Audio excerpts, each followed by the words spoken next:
Cool. So we're going to talk about cloud-native infrastructure and Kubicorn, or Kubicorn today. And I want this talk, this is for you guys. So real quick, show of hands, who here is running Kubernetes already? Who's running Kubernetes on OpenStack? Who's running Kubernetes not on OpenStack? OK. Who writes Go? Who wants to learn how to write Go? OK, I'm just trying to figure out how I want to cater this. All right. So anyway, Kubicorn is this open source tool that I originally wrote out of spite and frustration. We open sourced it last year at Go4Con, and it kind of took off. And I didn't really expect it to actually be a thing, and it anyway inadvertently turned into a thing. Interesting fact about it is I was at the bar with my friend Patrick, and he was like, there's no way you're ever going to be able to get a bunch of infrastructure engineers to talk about unicorns. So almost 2 years later, I have accomplished that. People now talk about unicorns when talking about infrastructure. So anyway, I'm going to give you guys a little bit of an intro about me and why I think that you should listen to me, because I kind of know what the heck I'm talking about. So I've been working in Kubernetes open source for about 2 years. Everything from committing to the project to I'm a maintainer of some of the subsystems to I helped create another Kubernetes deployment tool called Kops. And then just in general, I'm in and involved a lot of the different special interest groups around Kubernetes. Kops got a new logo, so I wanted to show that off. I haven't contributed to Kops in a while because now Kubicorn is my pet project. Kubadmin is another tool. Who here knows what Kubadmin is? OK. So it looks like a lot of you do. Basically, it just helps you get the layers of software up and running, but doesn't care about the underlying infrastructure, so things like OpenStack or the virtual machines running underneath of it. There's a logo here. Ashley McNamara drew. She says it's not the official Kubicorn logo, although I like to tell people it is because it's freaking adorable. I've contributed to Terraform, which is how I got into this whole infrastructure space years and years and years ago, working in real data centers, actually going and plugging stuff in. And then Terraform was my first evolution. And we're going to kind of jump into my history of infrastructure and how I got to where I am today a little bit later in the talk. So I also wrote this book, and it's a great book. You should go read it. You can get it for free. Just Google Cloud Native Infrastructure Heptio, the name of the company I work for, and you can download the ebook for free. And it talks about everything that we're going to be talking about today and gives you real code examples of the different patterns that make Kubicorn and a lot of other parts of Kubernetes pretty successful. And there's my Heptio logo. So I just joined Heptio last year, and so far so good. I'm really liking it. I'm also an ambassador for the Cloud Native Computing Foundation, so this is the politicky side of what I do. But because of that relationship, I've been able to go and speak at conferences, build my brand in the industry, and then actually Kubicorn itself was accepted into the Cloud Native, I think ecosystem is the official term there. Anyway, there's this landscape where it's got a diagram of all these open source projects, and there is now a unicorn there, and every time I look at it, I get really happy. OK. So what is Kubicorn? It is a command line tool, but it's actually a lot more than that. It basically is remote command injection. If you think about what's going on here, it's a tool that creates infrastructure and then runs arbitrary commands on it. This is basic provisioning tooling, although this is catered towards getting Kubernetes up and running. I see people taking pictures, so I'm going to hang out on the slide for a second. Also, it's written as a library. So if you're a software engineer and you're looking at vendoring a package in Go, or even using that package in another programming language, you can actually go in and use the Kubicorn source code and use it as a library and build out your own tooling around it. So a really great example of somebody doing this is we use Kubicorn internally at Heptio. So this was actually the first time this ever happened to me in my career. I joined Heptio, and I'm hi, getting to know everyone, introducing myself. And I was in the Slack channel, and people are talking about Kubicorn, and I'm oh, what's going on? And then lo and behold, they were using my open source project, and it was the first time I'd ever actually seen somebody using this in the wild, and it was kind of really exciting. So anyway, at Heptio, we use it as a library. We wrap it up in a Jenkins job, and then we can come in and we can create Kubernetes clusters on the fly. Furthermore, it's API driven, so this is super important. The API-drivenness of Kubernetes and of Kubicorn, or any tool, is fundamental, in my mind, to writing a good library that has a contract. If you look at Kubernetes, there is the API. It has backwards compatibility promises. And this isn't like an HTTP REST API. This is like a real software API, like the APIs we used to see in the good old days of the Linux kernel when they were defined in C source code. So Kubicorn has an API, which is basically a contract that says we will speak these data structures. And if you plug them into the rest of the program, you can go and you can create Kubernetes. So it's kind of agnostic in that way. Furthermore, Kubicorn, it was really like the first big implementation of using kubeadmin, which if you go and you download the kubeadmin binary, there's like this big do not use this in production warning. And of course, I saw that and said, OK, let's start using that in production. So that was another reason I think Kubicorn kind of took off, was it was the first time we actually started really depending on some of these new infrastructure tools in the Kubernetes community. Last but not least, as an infrastructure engineer, this is the magic word that I always really enjoy seeing around any type of infrastructure provisioning, which is atomic, which basically means you're either going to get the infrastructure that you requested or you get nothing at all. There's no middle ground. There's no intermediary stage where you get like half of your infrastructure. Like maybe you get some virtual machine set up, but DNS isn't working. Like no, it's all or none. And if it fails nicely. It'll undo itself. Clean up all the resources, and you're welcome to try again if you can fix whatever you think the problem was. OK, so the history of Kubicorn. And I'm not going to dig too deep into like the politics behind Kubicorn, because we're just going to do a demo, and we're actually going to look at some source code here in a little bit. And then I want to do Q&A for anybody if anybody has questions too. So we'll kind of go through this part pretty quick here at the beginning. So the history of Kubicorn. So in 2015 was when I created my first like GitHub user. And the reason I created it was I went online and I opened up an issue to the Terraform issue tracker. And I remember like, oh man, I was so excited. Like that was my first time like really contributing to open source. Years later, like I've then gone and spoke at HashiCorp's in Austin, talking about the same stuff we're talking about today. I've contributed to the program, and a lot of my really close friends in the infrastructure space work at HashiCorp now. But anyway, Terraform was exciting because it was kind of the first tool that said, hey, we're going to go and we're going to create infrastructure. This is going to be something that it's going to run your application, but we're going to provide this interface and this API. Whether or not Terraform advertised it as an API, there still was an API that you as a user can interface with. Terraform also really changed the industry because it was the first time we had, this is like the magic phrase that Mitchell and everybody uses, infrastructure as code. Which basically means you can look at a piece of like plain text, less than a kilobyte of text, and it represents some type of infrastructure. So this is useful because not only are you declaring this and describing it, and you can like store it in source control, but it also gives you a really easy way to talk about it, to think about it, to reason about it. I could pull up some Terraform config on the screen right now, and you see virtual machine with OpenStack, and you're going to go and you're going to know exactly what I'm talking about, and that's going to be described in text for Terraform. So Terraform kind of came and went. That's when I got involved with kops.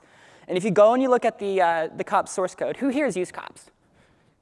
OK, one person. OK, so kops is it's like a direct competitor of Kubicorn. And it's how I kind of got into this whole cloud native like journey over the past couple years. So kops, if you look at the history of kops, actually used to vendor Terraform. And we go in and we actually sort of simplified this whole infrastructure reconciliation process. And the way we do that is every time there's a piece of infrastructure, kops would go and audit what's there, what's running in the wild. And then if it needs to take some sort of action, like create it or delete it, it would then take that action as needed. So kops kind of came from an extension of Terraform and trying to vendor some of the libraries. And then it kind of took it a step further and focused only on Kubernetes. The reason we were only focusing on Kubernetes is because we wanted this whole thing to be cloud agnostic. The whole point of Kubernetes is it doesn't matter where you run your stuff. You can get your application up and running on any underlying infrastructure that your IT team, who you don't even have to care about, provides for you. And then your application can run in a nice, neat little container on top of it. So I joined the kops project. I'm like working on the kops project. I'm contributing. I'm doing my thing. And I started to kind of get frustrated. The code base was big. The code base was huge, let's be honest here. And it was a little hard to navigate. And the first couple of big pull requests I had to the program were very small changes, but very small changes for the program's functionality, but very big changes in actual source code. So that's when I first started to get my normal strong opinions about how I want to structure software, which we're going to look at how I've structured the Kubicorn code base here in a little bit. So out of frustration, while I was working at Microsoft, I started this project and started out kind of as a joke. My friend said, you'll never be able to get people to talk about unicorns. And so I named it Kubicorn, and he thought that was funny, and it was private. It wasn't even open sourced. I'm at GopherCon, and I mentioned it to a person. I mentioned it to somebody else, and somebody's like, hey, you should really open source that, and you should invite people to go hack on this thing with you. And I'm like, I don't know. It's going to piss everybody off. Like, I've been working in COPS and open source for the past year. It's a direct competitor, and it's like classic open source drama. So anyway, I open sourced it at the conference. Somebody wrote an article on Hacker News, and within like the first hour, I was the #1 Go project on GitHub. And at first, I was really excited, because I was like, oh my god, look at me, like, get my camera out. And then like later, I realized, holy shit, there's a lot of work in maintaining an open source project that I did not really sign up for. So what happened? Is this not wanting to skip? Oh, there we go. So anyway, why did I start Kubicorn? The lesson here, I was frustrated. So this is the one thing that I want to tell people if you're ever thinking about starting a successful open source project, was you can't really just create good software. It has to like solve some like really, really concrete case. I've made probably close to 30 or 40 open source tools, most of which, like if I'm lucky, I get to 10 stars on GitHub. Kubicorn has over 1,000, and I think the whole like secret sauce behind it is because I was so pissed off at this, like dealing with these other problems that I finally wrote some open source to actually solve those problems. So that's the one big lesson that I learned, and I really encourage people, like, find your problem. What are people getting frustrated with? What are people having a hard time dealing with? And that's where you can implement a good open source solution that's really going to take off. OK, so here's some concrete some issues I was having as a software engineer. Remember, I'm working at Microsoft. So again, this was like last year sometime. As a software engineer working in Kubernetes, I was working on the software that runs Kubernetes itself. And in some cases, we were running that software on Kubernetes. It was like recursive Kubernetes, Kubernetes on Kubernetes, over and over and over again. Anyway, I was creating clusters all the time. So working at Microsoft, I am an organizer for SIG AWS. And I was working on the Azure team. And then Google calls me up and says that they want some help deploying their clusters. So at this point, I'm getting really good at making unified software that can span different clouds. Furthermore, in the installation experience, it was fragmented. If I wanted to go create a cluster on OpenStack or on Google or on Amazon, that user experience is going to be different. But Kubernetes is always going to be the same. So it was, I want to say last month or the month before, my boss Joe and Craig, his CTO and CEO of Heptio, and Brendan Burns, my old boss at Microsoft, who were the original 3 creators of Kubernetes, we did this panel up in Seattle. And one of the questions was, if you could go back in time and redo anything with Kubernetes, what's like the one thing that you kind of like feel like you would go and you would change? And Brendan said the infrastructure stuff. Getting the infrastructure right is something that we really, really kind of missed. And I was like, oh, that's a really good point, because I've only been saying that for the past 2 years as I've been working in COPS and trying to unify all these different clouds. So anyway, as a software engineer, managing software on Kubernetes, I was getting frustrated, and I was at the point where I really just wanted a button that would just create a Kubernetes cluster. One of the questions I get asked most is, what happened in COPS that made you want to switch over to Kubicorn? And I put the Mortal Kombat slide up here. Actually, I feel like it's kind of misrepresentative, because COPS is actually, if you're running on Amazon, COPS is definitely the way to go. But anyway, some sort of side-by-side compare and contrast is Kubicorn is built as a library, and it just has a thin command line wrapper around this like really solid core API-driven library. Kubicorn is built with Kubadmin, which means we're now leveraging upstream Kubernetes. Kubadmin is managed by the community. It's folks at Heptio, folks at Google, folks from all over the world contributing to Kubadmin to help set Kubernetes up regardless of your infrastructure. And this is where I say Kubicorn is pretty and COPS is handsome. I think COPS has got like the enterprise scenarios covered. If you want to run distributed in Amazon, COPS is definitely the way to go. Kubicorn just kind of works. It's easy. You set up a cluster, bam. It's like no bells and whistles. You just get a simple Kubernetes cluster. Kubicorn also does not have a guarantee. So one of the things that really frustrated me about COPS was COPS had this guarantee that we said, you can't configure anything because we're going to prescribe all this for you, but the good news is you're going to get a cluster up and running. Kubicorn's like, no, you can configure all you want. You can shoot yourself in the foot. You can misconfigure it. You're going to get nil pointer dereferences if you do it wrong. And we're OK with that because it's a framework, and we want you to be able to tweak it to your liking because, again, Kubernetes is kind of, it's like a personal thing, right? Like what is your Kubernetes API server configuration flags? Like, that's like asking me, like, like what I did last weekend. Like, we're not even that good of friends yet. So anyway, bring your own everything. So this is so cool. So in Kubicorn, we have profiles. We have, like I mentioned earlier, pretty much bash remote command injection that you can go and you can write any bash you want. So in theory, you could actually use Kubicorn to stand up anything other than Kubernetes. Like, you don't even need to run kubadmin. It will just create virtual machines and run one of these cloud init scripts for you. It just comes with a whole rich library of making Kubernetes much easier to manage. Furthermore, Kubicorn does not have a dependency on DNS. So in order for COPS, the different components running in a distributed system, to find each other, they would use programmatic DNS rules and expect that there to be something listening on that DNS CNAME. Kubicorn says, nope, we're actually going to go. We're going to take the private IP address that's routable locally, and we're going to go and we're going to find our resources that way. So we don't have that DNS dependency. Cluster API. Who here has heard of this thing before? Yes. Oh, dang, I thought I had like a whole room of people who had never heard of this. OK, so the cluster API is, again, another great example of me and some other folks getting really frustrated and pissed off and coming together and saying, OK, we're finally going to solve this thing. So Google and I got together last year and said we should write a standardized API for all infrastructure. Amazon, Google, OpenStack, Packet, Raspberry Pis running in your downstairs neighbor's server room. We don't care. It's all going to be described with the same API. And we want the community to come together to define what this API looks like. And as it turns out, nobody really cared.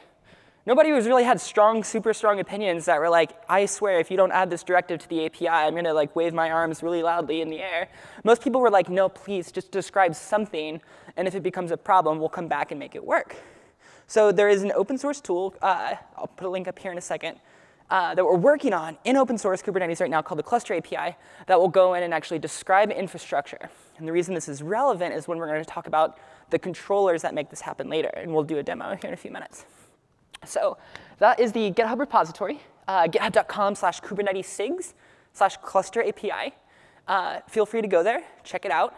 If you're familiar with how Kubernetes APIs work, there's a types.go file that actually is going to go and describe all the various parts of Kubernetes infrastructure.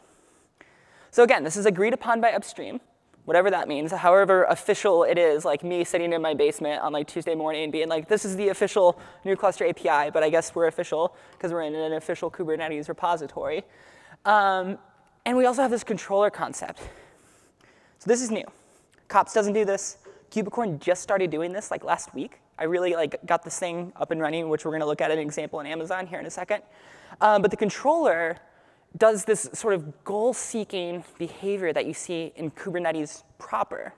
So in Kubernetes proper, the pattern would be if you scheduled a container, and then somebody came in and just wipes that container away, the scheduler is going to go, oh, there's supposed to be a container scheduled here, and it's going to reschedule it. No matter how many times you destroy the original piece of software, the scheduler is going to go reschedule it until you undeclare that it should be running. Imagine infrastructure working that way.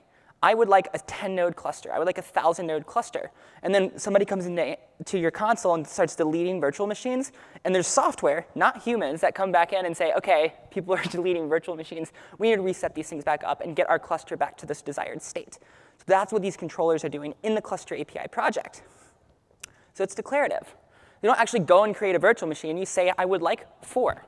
I would like 10. And the controller goes and reconciles that and makes it true. The status. This is what's exciting. What happens if your infrastructure goes wrong? Virtual machines went into deadlock. DNS broke.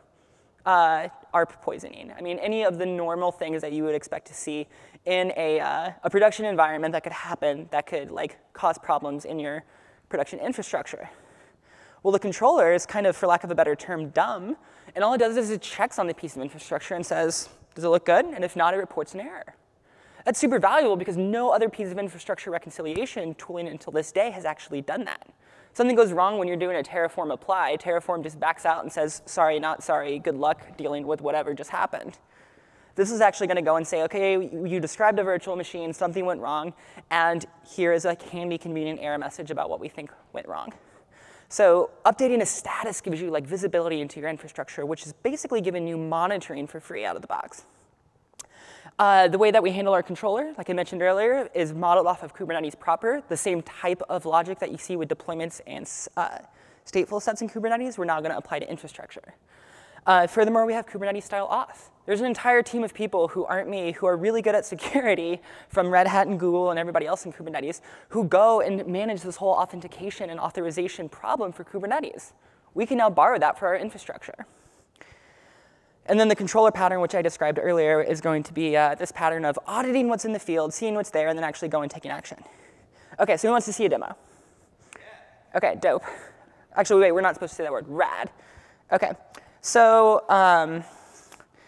let me jump in my terminal here, looking for validation that screen size is good. If you want it to go up, raise your hand. Bigger screen, say when. I can't see that. That looks pretty good. And let's get this one over here. Let me clear. OK, that looks real big. You guys good there? Cool. OK, so we're going to just do a quick tour of the code base. But before we do any of that, I'm going to kind of do the cooking show thing, where it's like, surprise, the turkey's been cooking for 45 minutes. Your cluster's up and running. But we're going to do that now. So I'm going to really quick create a cluster. And then we're going to look at the code and go through what just happened as it's creating the cluster concurrently. So we're going to do Kubicorn create. We're going to give it a name. We'll call it rad demo. And we're going to create a profile called CAWS, and we'll talk about what that means in a second. And now I'm going to apply that. Remember I said it was pretty? Wait till you see the rainbow unicorn. It's amazing. So Kubicorn apply rad demo. And that's it. Bam. It's like working. It's crazy.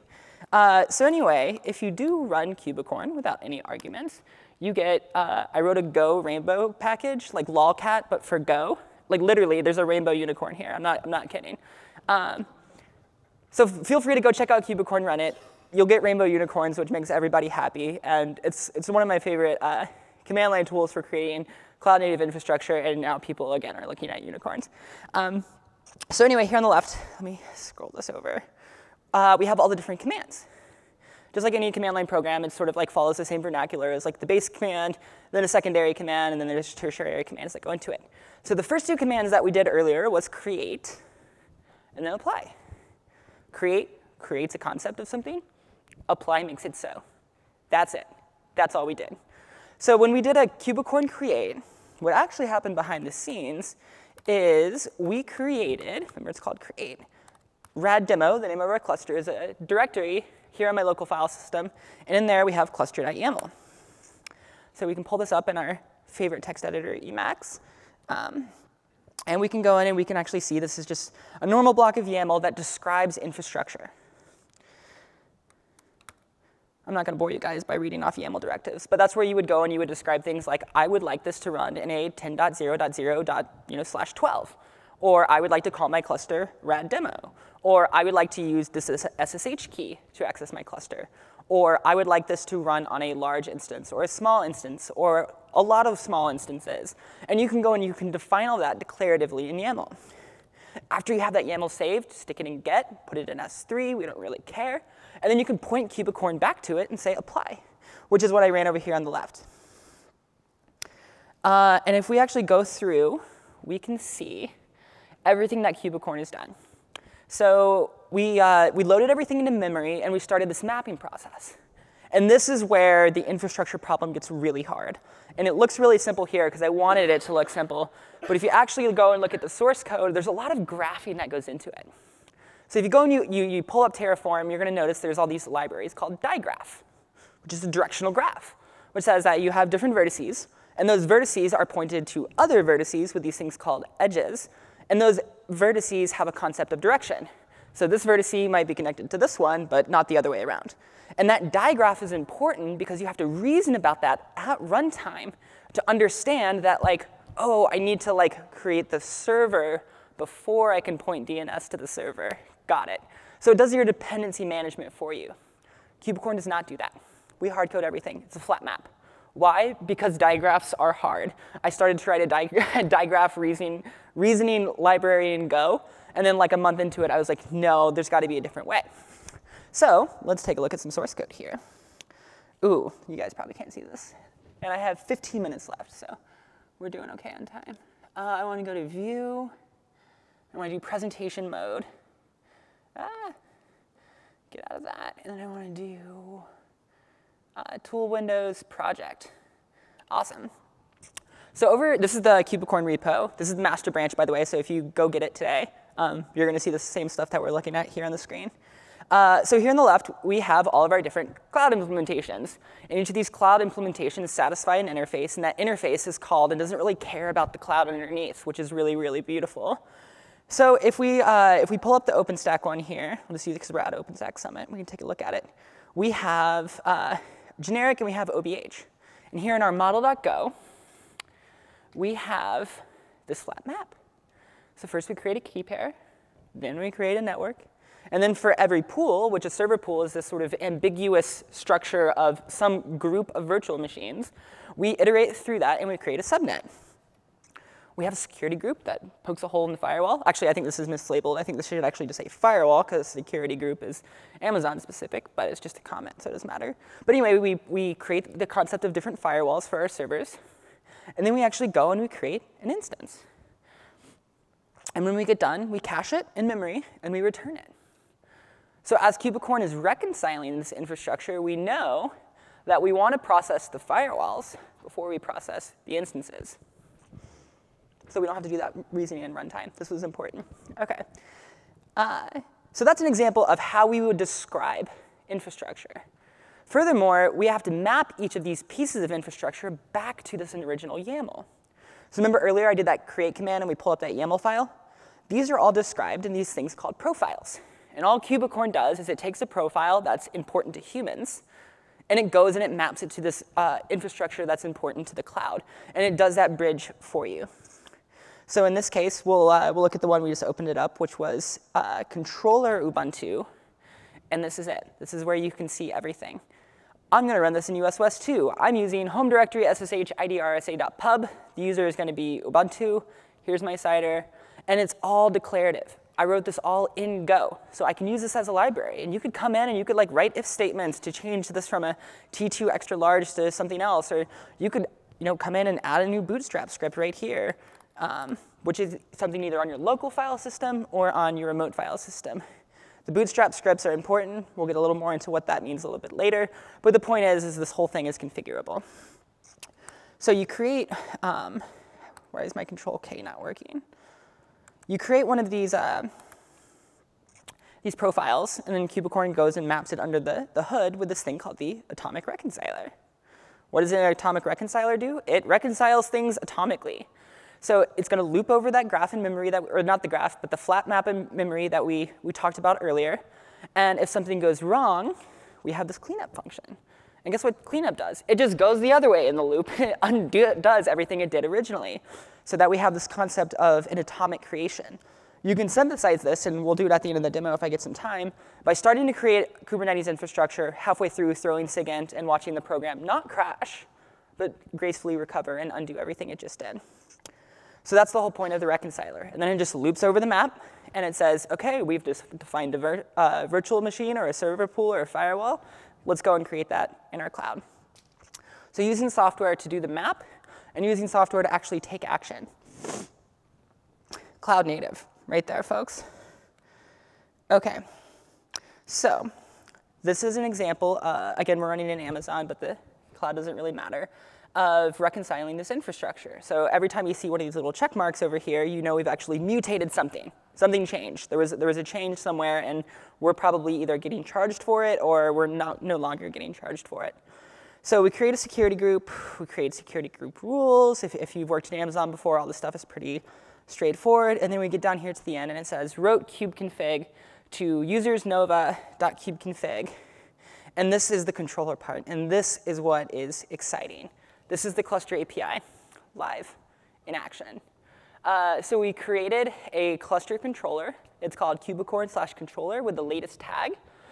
we've declared the cluster structure called rad demo, and then we declared all of these nodes underneath. So who here has actually ran an application with Kubernetes and is familiar with like the kubectl command line tool?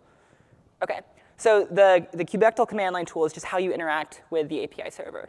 It's a thin wrapper, and it allows you to do things like create containers, or delete containers, or change some configuration about your container.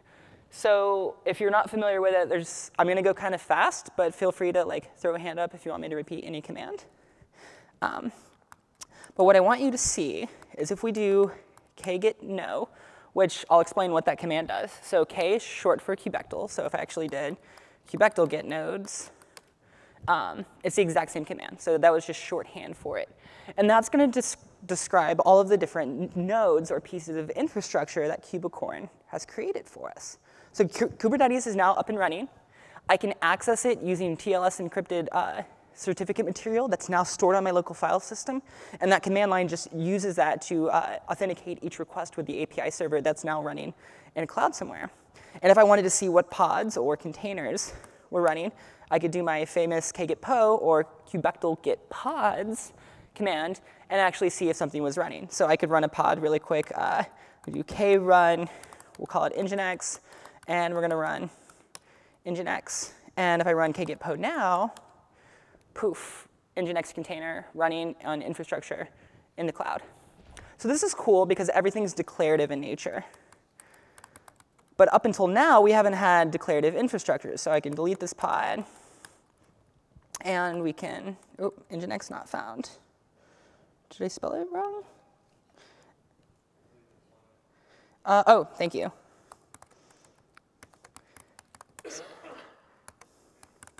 So good call, and we should probably spend a second talking about what happened there. So deployment is a concept of running something, pods in this case, and the pods themselves are actually the implementation. And a pod can break, but as long as the deployment is defined, the scheduler will reschedule pods, which is that goal-seeking nature we talked about earlier. So we get this with infrastructure now. So we've defined a new CRD in Kubernetes, and we're going to do kget machines. Machines are pieces of infrastructure. And I can download each one of these pieces of infrastructure and actually crack it open and see what we declared. Furthermore, I can look in the Kubicorn namespace and see that we actually have a controller running. And the controller, all it's doing is it's auditing what's defined in those machines that we have listed above, and is making sure that they actually exist in our cloud of choice. So we open up our cloud here, and we can actually go in and see Kubicorn and the Kubicorn controller have gone and created instances for us. And you can see, I don't know, I can probably zoom in a little bit. Most of these have not been up for very long. So we have rad demo 0, 1, 2, and 3. So here's what's pretty cool. Because it's cloud native and it's running as a controller, we can actually go and we can start to break stuff. So like, I'm going to go in and I'm just going to randomly like play the role of like, I'm a malicious software engineer who's trying to delete the Kubernetes cluster without telling anyone about it. So I'm going to terminate a piece of infrastructure. Just bam, I went and did it manually. What you don't see is the controller is in this loop in the background saying, make sure that everything that we have described is actually going to go and be created. So we refresh our console. And as one server is being deleted, another server is going to come up in its place. Actually, it doesn't look like it's recreating it yet. Let's see what's going on with the controller. So we can pull our logs, do klogs, the name of our pod, and then in the Kubicorn namespace, -F for follow. OK, so yeah, it's just waiting for the machine to register. So we're actually waiting for the original piece of infrastructure to come up. So remember I talked about how we started the cluster beforehand? We were still in the initial bootstrapping phase. So let's be a little more patient with our controller and let it reconcile and come back and check that in about 30 seconds or so. So I have about 7 minutes left. And I wanted to talk about what it means to write an implementation for any underlying cloud provider in Kubicorn. So it's probably the easiest interface in the world. So in order for you to write an implementation in the program, you have to implement this interface. Actual, expected, reconcile, destroy. That's it. If you go and you read my book, there's a whole like section in there about the reconciler pattern that talks about like in detail what each of these should be doing. But it's pretty straightforward to think about what they do. Actual is going to go and it's going to actually list what's there. Expected is going to go and see what a user has described. And reconcile is going to make sure that those two things are the same. And in the case of infrastructure, we're reading what's expected. That's a read only. And then we're trying to change reality to match that declared state. And then, of course, destroy, which is just destroy. So to go in and like, let's pull up DigitalOcean. Like, I want to give all the clouds like equal love here. We can actually go in and we can see for each of these resources, for a droplet, for instance, we come down and we have actual, and here's our DigitalOcean actual implementation. We have expected, and this does the same thing, what's expected to be there, and then we have apply, which will go and take action. So no matter if you're running an OpenStack, you're going to have actual, expected, reconcile, destroy, or if you're running in DigitalOcean, you're going to have those same pieces of code in there as well. So let's go and let's see what's going on here.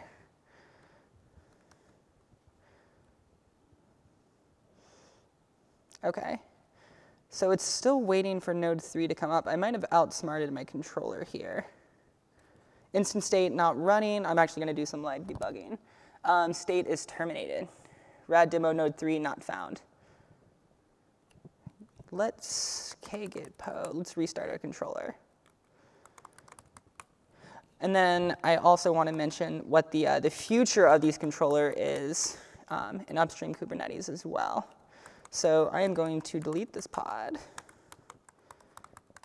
And I actually get pods again. You should see, yeah, poof. So the Kubernetes scheduler, this is cool because it's going to be doing this with infrastructure in a second as well. We deleted it. The controller said, no. We described it. It should be running there. So we're going to go ahead and recreate it as well. So now if we get the logs for this new container, it's going to start its event loop over again. OK, let's do its k logs, the name of the pod, the Kubicorn namespace, and -f. OK, so it's waiting, it's creating. So open source, if you go to the Kubernetes SIGs,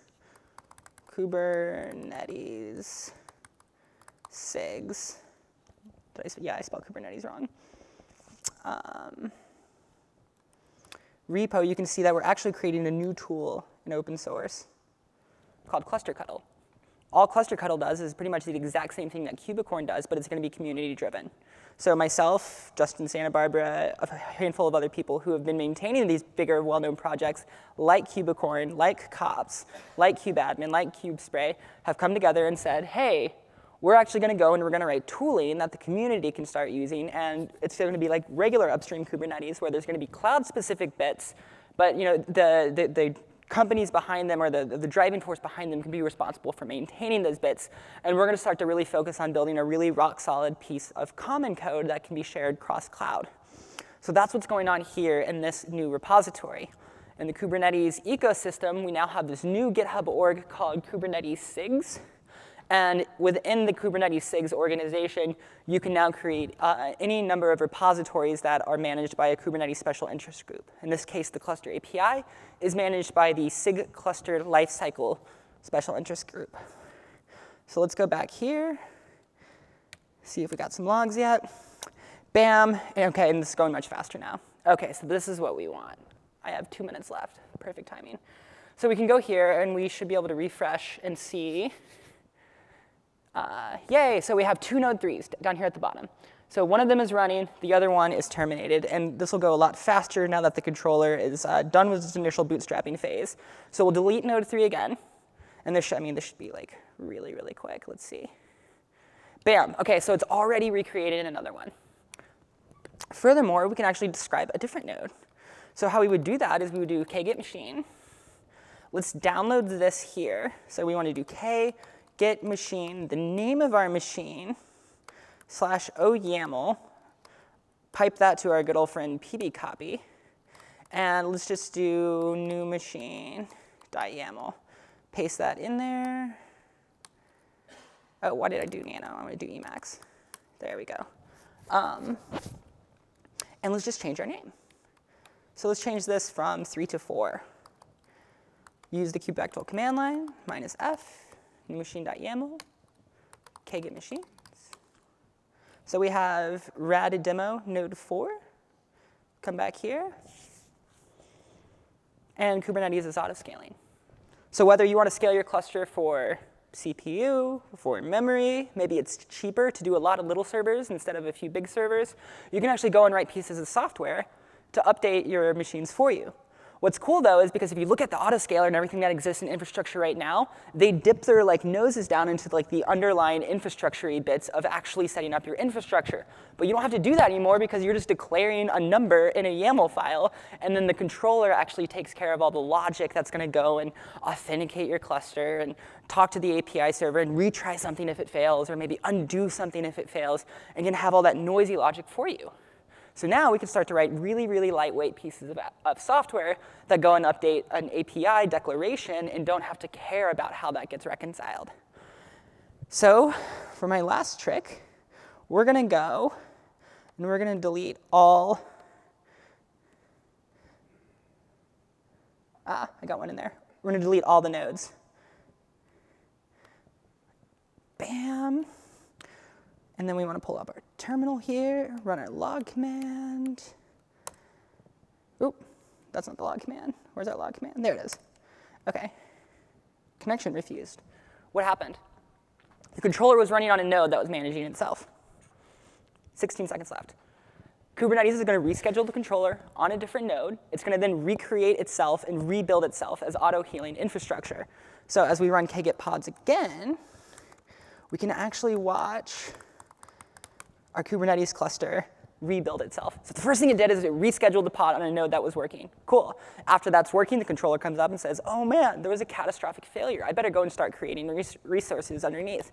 So what it's doing right now, that it's already started to self-heal itself, is it's creating new pieces of infrastructure that are up and running. So anyway, I'm out of time. That's the controller. It's going to fix itself. Come check out my laptop here in a few minutes if you want to see the cluster get back online, and then we can do a destroy as well. Thanks for coming, everybody. I'm Chris Nova.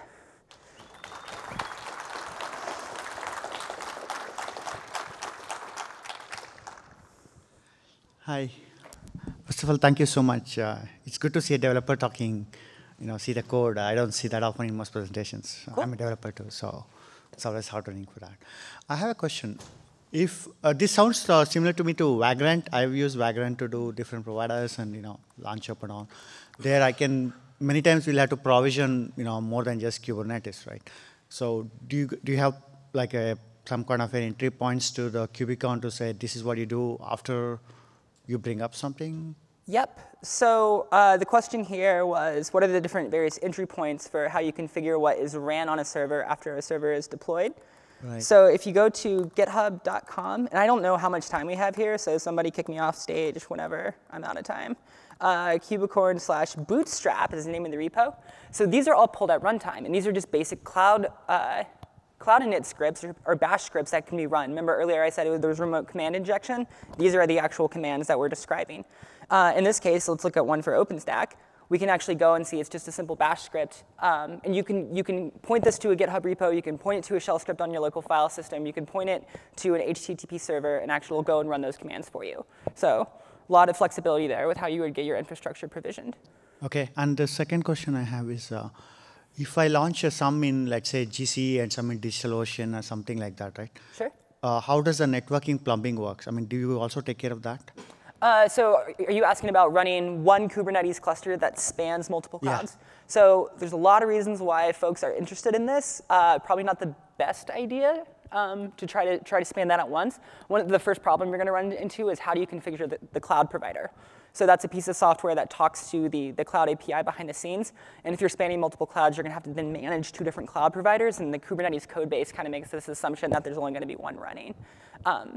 But it is possible. It's just going to require a little bit more of homework than having 2 independent So right clusters. now, the Kubicorn only starts in you can only use one provider at a given time? Yeah, so you would create cluster A in cloud A, and you could create cluster B in cloud B. Oh, that's a federation. Okay, yeah. Got it. Thanks. Yeah. Yep.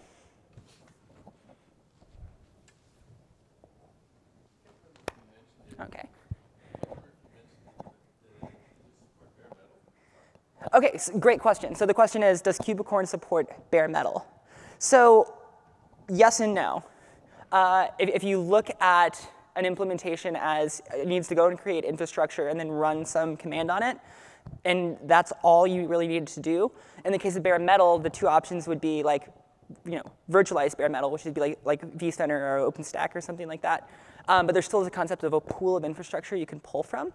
The other one would be like the reconciler is effectively empty. You went and plugged a server in, and then we just use Kubicorn to keep our state happy. So it kind of depends on like how bare metal you mean. But we could get it up and running. We would kind of have no use for that initial reconciliation part. Does that answer your question? Cool. Any other questions? Time. I'm getting the time. So yeah, y'all can come see me afterwards if you have any other questions. OK, thanks for coming, everybody.